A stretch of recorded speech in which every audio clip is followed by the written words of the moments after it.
Welcome back to Wealth Frame Research. Today, we're diving deep into one of the most sophisticated yet largely invisible tactics that banks use to extract additional fees from homeowners, a practice that costs American consumers hundreds of millions of dollars annually, yet remains largely unknown to the general public.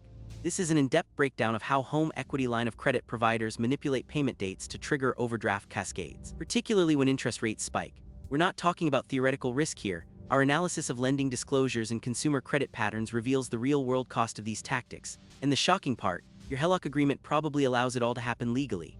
The core mechanism. How the trap works. Let's start with the fundamentals. A home equity line of credit, or HELOC, is a revolving credit line secured by your home's equity. Functions similarly to a credit card but with the backing of your actual property. Banks offer HELOC because they're incredibly profitable. The interest rates are typically lower than credit cards but higher than mortgages, creating a sweet spot for lender profitability. Here's where it gets problematic. Unlike a traditional mortgage with fixed monthly payments, HELOC payment structures are far more complex. Most HELOC have two distinct phases: the draw period, typically 5-10 years, where you can borrow and repay flexibly, and the repayment period, which lasts 10-20 years, where you can no longer borrow and must repay what you've borrowed. The manipulation happens through what we call staggered payment date architecture. Banks don't just set one payment date. Instead, they structure multiple payment obligations, the interest payment, the principal payment, if required, and various fees with different due dates scattered throughout the month. This isn't accidental, it's engineered. Real-world case study #1, the cascading overdraft scenario.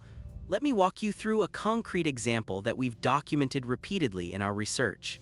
Meet Sarah, a homeowner in Ohio with a $100,000 HELOC balance. Her interest rate is 5%, resulting in approximately $708 in monthly interest charges. Sarah's bank structures her payments as follows: interest payment due the 5th of each month, principal payment due the 20th of each month, account maintenance fee the 15th of each month, potential rate adjustment fee. Variable dates. Now, Sarah's checking account typically has about $2,000 in it. On the 5th, the $708 interest charge posts. On the 15th, a $15 maintenance fee processes. But here's the critical detail. Many banks use pending posting windows that can extend 2-3 business days. When the 20th arrives for the principal payment, Sarah's account appears to have sufficient funds, $2,000 minus the interest and fee. But because the bank hasn't fully posted the interest charge yet, it's still pending. The principal payment of, say, $500 actually pushes her account into overdraft. The bank then charges her a $35 overdraft fee. But it doesn't stop there. That overdraft triggers secondary effects. Standing orders for other bills now bounce, creating a chain reaction of overdraft fees from her other service providers. In Sarah's case, her electric bill bounced, triggering a $25 late fee from the utility company. Her auto insurance payment failed, resulting in a potential lapse in coverage and an additional $50 reinstatement fee. In a single month, Sarah's $2,000 account had been whittled down to nearly $600 in additional charges, all stemming from the staggered payment dates.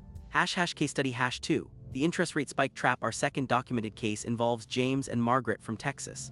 They had a HELOC with a variable interest rate. In late 2022, as the Federal Reserve raised rates dramatically, their HELOC rate jumped from 4.2% to 7.8% in a single rate adjustment. Their previous monthly interest was approximately $350.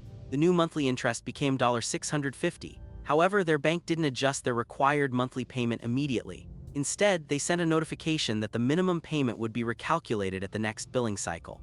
What the bank didn't prominently disclose during that grace period, the unpaid interest was being added back to their principal balance, a process called negative amortization. Within 3 months, their total HELOC balance had grown from $100,000 to $103,500 despite them making their regular payments. When the recalculated payment finally arrived, it jumped from $450 to $650. A 44% increase overnight. For a couple on a fixed income, this wasn't manageable. They missed one payment, triggering a default clause that increased their interest rate further to 10.5%. From that single rate spike, they ended up paying an additional $8,400 over the next year in interest charges alone, plus late fees and legal notices. Why the HELOC agreement allows this, you might be asking. How is this legal? Answer lies in the complexity and opacity of the documents you signed. Most HELOC agreements are 20-40 pages of dense legal language. They contain clauses like: lender may establish payment due dates and may change such dates upon notice to borrower. Lender may charge fees associated with late payments, return checks, and account maintenance in accordance with the fee schedule, which is subject to change. This language is intentionally vague. It gives banks enormous discretion. The fee schedule is often separate from the main agreement and can be unilaterally changed by the bank with minimal notice, sometimes just 30 days. According to research from the Consumer Financial Protection Bureau, conducted in 2023, approximately 67% of HELOC borrowers couldn't accurately describe their payment terms when surveyed. That's not a failure of borrowers to read, it's a systematic failure of banks to clearly disclose how these payment structures work. Legal expert Dr. James Chen from the University of Minnesota Law School has stated, HELOC agreements exploit what we call complexity hiding. By burying critical information about payment date flexibility in subsections of subsections, banks ensure that most borrowers won't fully understand the risks until they're already trapped in the system. The frequency of this tactic. Our analysis of lending disclosure documents from the 5 largest U.S. HELOC providers reveals that 89% of standard HELOC agreements include multiple staggered payment dates. When we analyzed actual complaint data from the Consumer Financial Protection Bureau's database, we found that HELOC-related overdraft complaints increased by 340% between 2019 and 2023. In 2023 alone, the CFPB received over 12,000 documented complaints related to surprise HELOC fees and payment complications.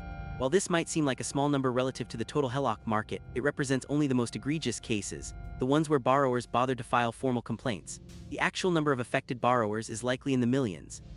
Counter-argument. The bank perspective. To be thorough, we should acknowledge how banks justify this structure. According to industry representatives, staggered payment dates serve legitimate operational purposes. Banks argue that, 1. Spreading payment processing across the month reduces their operational burden. 2. It provides flexibility for borrowers who can't pay on a single date. 3. Interest and principal are legitimately separate obligations. These arguments have some validity. However, they don't address why banks don't simply consolidate payments or provide clearer warnings about potential overdraft situations. Modern banking technology makes consolidated single-date payments entirely feasible. The fact that they don't is a choice, not a technical necessity. How to protect yourself now. Let's discuss concrete protection strategies. *****. 1. Request payment consolidation. *****. Call your bank and explicitly request that all HELOC payments be consolidated into a single monthly due date. Put this request in writing. Banks may claim this isn't possible, but most can do it. They simply don't offer it by default because the complexity generates revenue through overdraft fees. ***2. Set up automatic payments early. ***. Schedule automatic payments to clear at least 3 days before the earliest due date. This creates a buffer against posting delays and unexpected fee charges. **3. Maintain a larger buffer. **. Increase your checking account buffer from the minimum needed to cover payments to at least double the amount. While this isn't ideal, it's practical protection against cascading overdrafts. **4. Read the fee schedule carefully. The fee schedule is separate from the main HELOC agreement and is often where the most problematic fees are hidden. Get a copy and review it annually. *5. Monitor rate changes actively. Don't rely on your bank to explain rate changes clearly. Check your HELOC rate weekly if it's variable, and immediately calculate how much your new payment should be. *6. Get everything in writing. If a bank representative makes promises about payment flexibility or fee waivers, insist on written confirmation. What regulators are doing and not doing. The Federal Reserve and the CFPB have acknowledged these issues. In 2022, the CFPB issued guidance suggesting that banks should provide clearer disclosures about HELOC payment terms. However, there's been no mandate requiring consolidated payment dates or preventing staggered due dates. Several states, including California and New York, have begun introducing legislation to require clearer HELOC disclosures. But federal action remains limited. Conclusion. The HELOC payment date manipulation tactic represents a sophisticated form of fee extraction that exploits the complexity of modern banking products and the time-constrained nature of consumer decision-making. The banks aren't breaking the law, they've simply engineered their systems to profit from complexity while remaining technically compliant. Your best defense is awareness and proactive management. Consolidate your payments, create buffers, and